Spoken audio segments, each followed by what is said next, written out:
Aboriginal and Torres Strait Islander viewers are warned that the following video may contain images and voices of deceased persons. The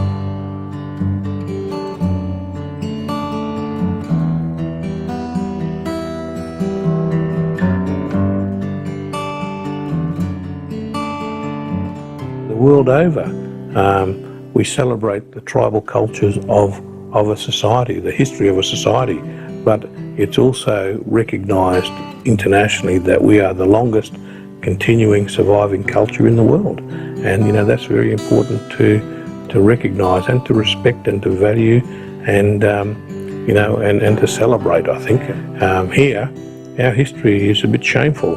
We've been denied access to basic citizenship rights and human rights up until very recently. We've got a lot of catch up to do. It begins, I think, with an act of recognition. Recognition that it was we who did the dispossessing. We took the traditional lands and smashed the traditional way of life. We practiced discrimination and exclusion. Indigenous peoples have been fighting for a long time to get recognised as distinct peoples with the right to run their own lives, determine their own futures. To all the indigenous representatives from around the world, you have travelled long distances, physically, but also in the struggle to achieve your rights.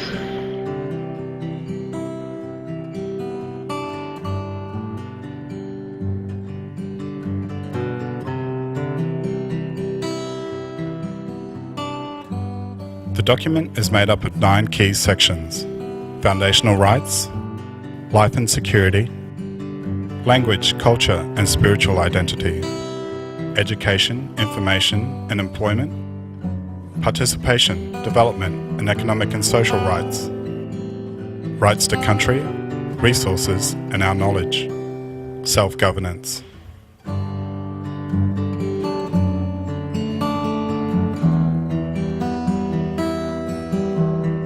So they're very important to understand that you don't have to do anything to actually earn human rights. You have human rights because we're a member of the human rights. Self-determination is important.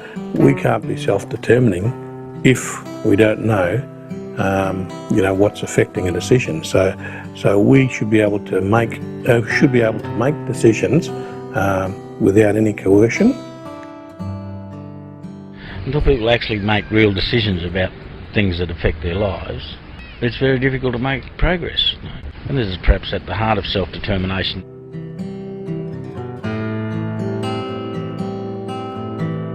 In terms of the resources, it does not mean only just extractive industries. It means, you know, water.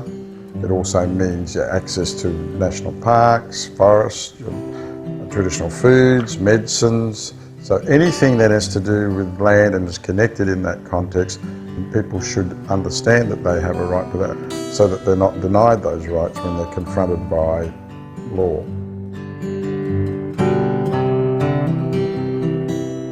The ground has been broken and the pathway has been laid down by others, and one of those wonderful people that helped to break that down was Eddie Koiki Mabo, who was a very good friend of mine, who dispelled the myth of terra nullius and changed the bowling completely.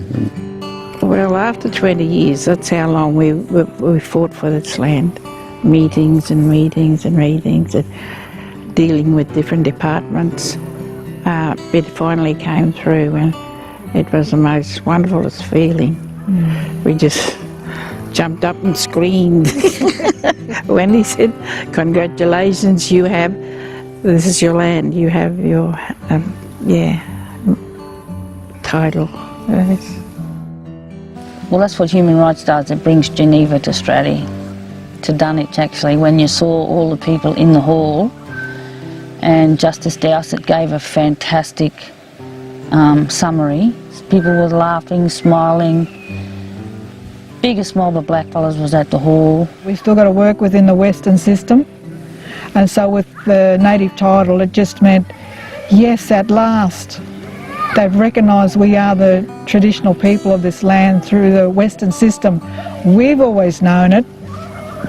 Our people, our Quandamika people, nobody can take away your spiritual ties.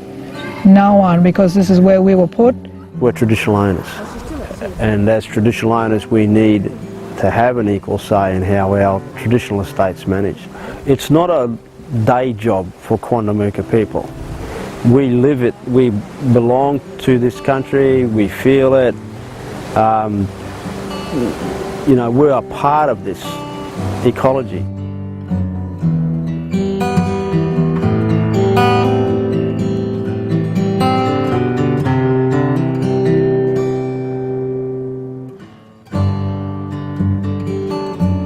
Practice and preservation of our languages goes to the very heart of our cultural and spiritual identity. Languages are the way that we pass on our knowledges to future generations. It's also the way that we assert our cultural and spiritual identity. Talking strong in Iron Town, talking strong in Norwich Town. Talking strong in Waterloo, Clinton down, Clinton. The differences between Yippa and your other schools is that firstly it's what they call, the elders call, a two-way school.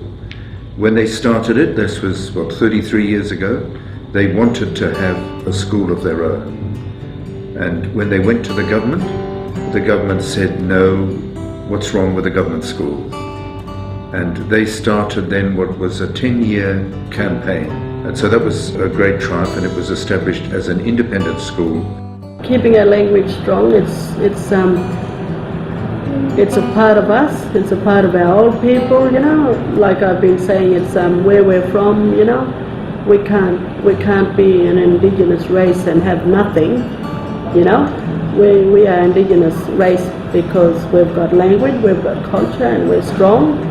And we need to teach the children that.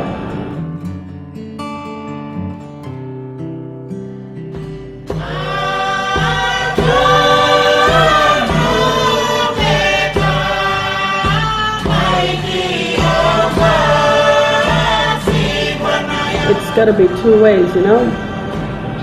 European came to our country, they've got to come up beside us, and we walk side by side, and we learn from them and they learn from us.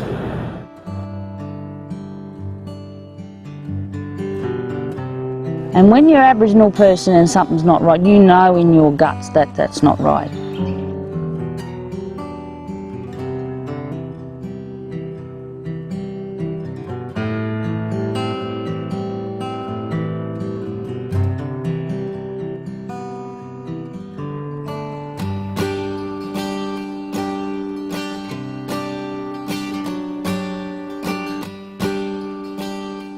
I would recommend, and I do, take the declaration to all my meetings with any public department, local government, state government, federal government, and use the rights, mention the rights, refer to the rights. It's really important in terms of this declaration having real power in this country, that everyone from school kids to elders refer to articles in the declaration.